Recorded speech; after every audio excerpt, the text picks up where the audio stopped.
Hello friends, good morning. Welcome back to my channel Preeti Haldar mommy. তোমরা সবাই কেমন আছো? আশা করি তোমরা ভালোই আছো, আমিও ভালোই আছি। তো স্নান টান করে পূজা টুজা দেওয়া আমার কমপ্লিট। আজকে রেসিপিটা করো পটল পোস্ত। দেখো পটলগুলো এইভাবে কেটে নিয়েছি।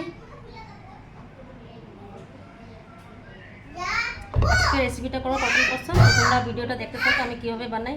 চলো বাই বাই। 6 থেকে 7টার মতনই পটল নিয়েছি, ধুয়ে রেখে দিয়েছি। একটা কাচের বাটি নিয়ে নিলাম। কাচের বাটিতে শস্য আরও পোস্ত ভিজিয়ে রাখবো 10 থেকে 15 মিনিট পর্যন্ত। মশলাটা এদিকে রেডি করছি। শস্য নিয়ে নিয়েছি আমি 2 থেকে 3 চামচ। তোমরা চাইলেও 4 চামচও নিতে পারো, আমি 3 চামচ নিয়েছি। আর পোস্ত নিব আমি 2 চামচ। তোমরা চাইলেও 3 চামচও নিতে পারো, কিন্তু আমি 2 চামচই নিয়েছি। এবার দুটা একসাথে মিক্স করে ভালো করে জলে 10 থেকে 15 মিনিট ভিজিয়ে রাখবো। ভিজিয়ে রাখলে মানে মশলাটা বাটার সময় সুন্দর হয়ে যায়। মশলাটা ইজিলি মানে ফুলে যাবে, জিনিসটা না ভিজে গেলে ফুলে যাবে, তো সুন্দর হয়ে মশলাটা বাটা হবে, পেস্ট হবে আর কি। অনেক সময় দানা দানা হয়ে থাকে না। এবার জলে ভিজিয়ে দিচ্ছি। দেখো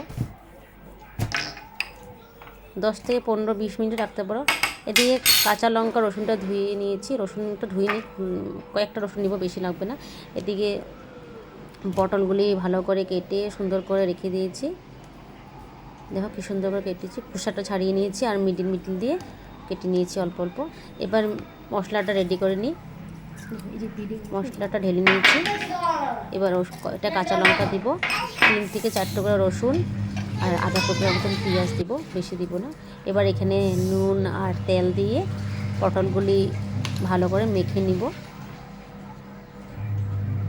রান্না করার সময় পটলের উপরটা মানে সুন্দর করে সিদ্ধ হয়ে যাবে, উপরটা সফট হয়ে যাবে আর কি। আর নুনগুলি ভিতরে ঢুকবে আগে থেকে মেখে রাখলে। আমি 10 থেকে 15 মিনিট মেখে রাখবো, ভালো করে মেখে রাখবো যাতে নুনগুলি ঢুকেছে। দেখো কি সুন্দর করে মেখে নিয়েছি আমি। এবার কড়াইটা বসিয়ে দেবো। কড়াইটা গরম হয়ে গেলে তেলটা দিয়ে দেবো। তেলটা দিয়ে দিয়েছি। দেখো তেলটা গরম হয়ে গিয়েছে। এবার এক এক করে পটলগুলি দিয়ে দেবো। দেখো তেলটা গরম হয়ে যাবে, দেখতে পাচ্ছ। এবার এক এক করে পটলগুলি দিয়ে দেবো। পটলগুলি ভালো করে ভাজবো, লাল লাল কিন্তু করবো না, হালকা ভাজবো। আর এখানে কিন্তু হলুদ নুন কিছু দেওয়া হবে না, জাস্ট তেল দিয়ে হালকা করে ভাজবো। লাল লাল হয়ে গেলে জিনিসটা ভালো লাগবে না, পটলগুলি ভালো লাগবে না। লাল লাল হয়ে গেলে হালকা ভাজবো।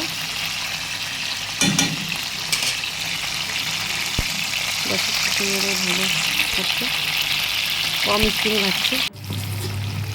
আমার তাবুও লাল লাল হয়ে গিয়েছে একটু। তোমরা আরও স্টিমটা কমিয়ে নিলে।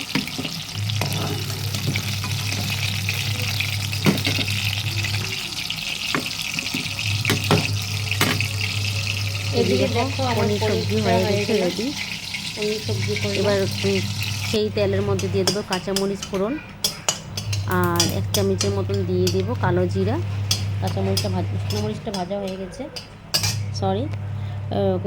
তার মধ্যে দিয়ে দেবো কালো জিরা,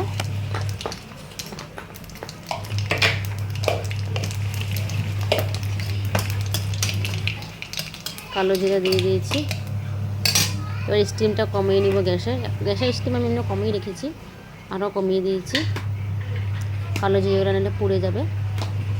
এবার পেস্ট একটু হলদি দিয়ে, একটুই হলদি দিয়েছি, বেশি দিব না, ভেজে নিয়েছি। হলুদের কাঁচা গন্ধটা চলে যাবে। এবার পেস্ট করা মশলাগুলি দিয়ে ঢেলে দেব।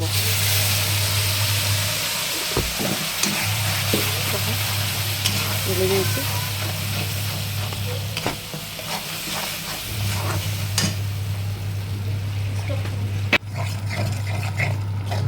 মশলাটা অল্প কষিয়ে নেব। এর মধ্যে দিব একটু চিনি দিব আমি, চিনি দিব আর একটু নুন। কেন নুনটা আগে মেখে রেখেছি, এই জন্য নুনটা হিসাব মতো দিতে লাগবে, না হলে কিন্তু পরে বেশি হয়ে যাবে। আগে নুন পটলে মেখে রেখেছি, এই জন্য এখানে অল্প করে নুন দেবো, বেশি দেবো না। আর যেহেতু এটা ঝোল হবে না, গ্রেভি টাইপ হবে। মশলাটা কষানো হয়ে গেছে, তখন নুনটা দেওয়া হয়ে গেছে, মশলাটা কষা হয়ে যাবে।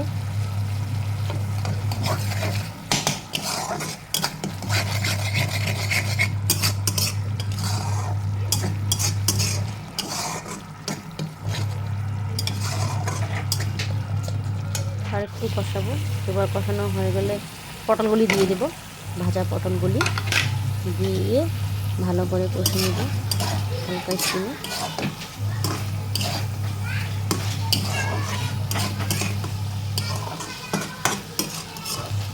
এবার ঢেকে রাখবো।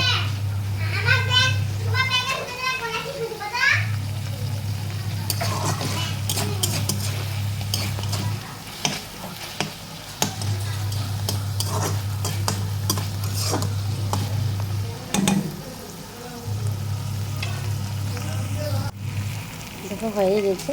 এবার ঢাকনিটা দিয়ে দেবো। দেখো ঢাকনি উঠে ফেলছি। এবার জলটা দিয়ে দিলাম, মশলার পেস্ট করা জলটা ছিল, যে জলটা দিয়ে দিলাম। বেশি জল দিব না, অল্প জল দেব।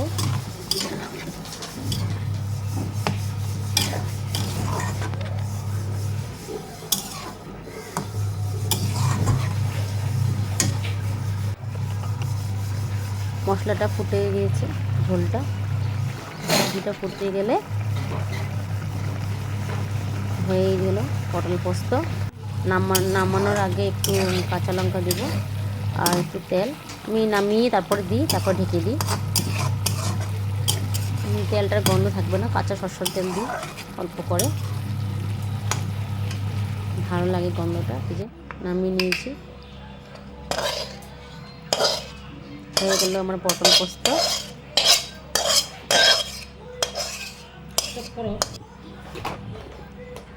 গরম আছে এই জন্য ফটাফট তেলটা দিয়ে দেব, ঢেকে দেব। পরে দেখো